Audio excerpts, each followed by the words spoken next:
I think there's probably a couple of reasons why Mephisto resonates with so many people. One is that they share great memories of it as a child, whether it was up at Gregory Terrace or here at South Bank, and we're able to sort of climb over it and experience it and look at it something quite awe-inspiring. But I think as you get older and you learn more of it and the significance of it, it's a symbol of something very important that happened in our history and the sacrifice that so many people made. And I guess it's a symbol of that and enables us to reflect on that time and be grateful for what we have as a result of people's sacrifice.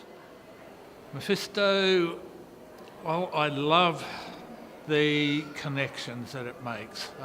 To me, with a bit of a natural history background, it's a bit like a big spider. It sits in the middle of this absolutely amazing web of connections, stories, people. You sort of pluck any little web of it, and people will sort of pop out, whether they're the families of 26th Battalion veterans, whether they're modellers, whether they're people who collect military books, whether they're military reenactors.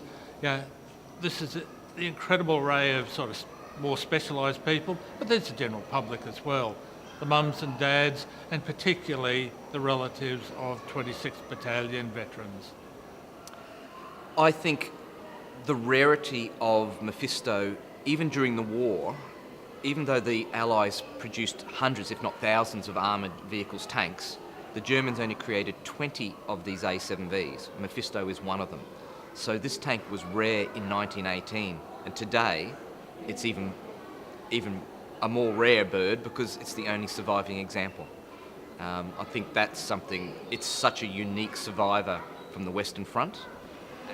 Mephisto is a really incredible, unique, valued, iconic artefact in the Queensland Museum. It's obviously been in Queensland for 100 years. It has a really special place in Queenslanders' hearts and minds.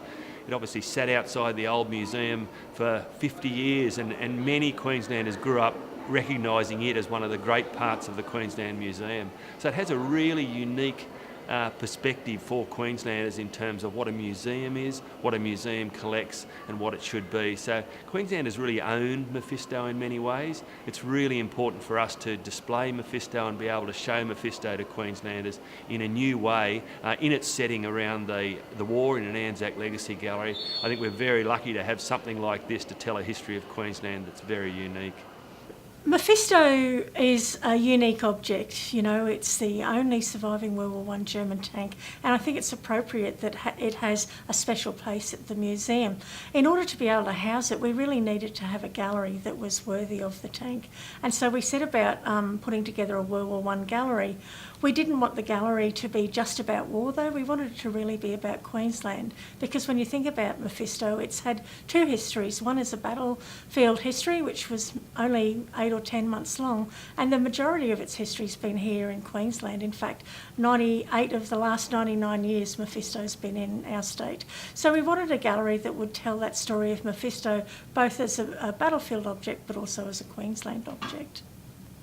To give an overview of the gallery, it's about people and Queensland people specifically. So it tells the stories of World War I through individual stories and experiences, but it also tells the story of Queensland since the war and the kinds of cultures, innovations and organisations that had their origins in World War I. So it's not just a military history gallery or a war gallery, it's about Queensland more broadly.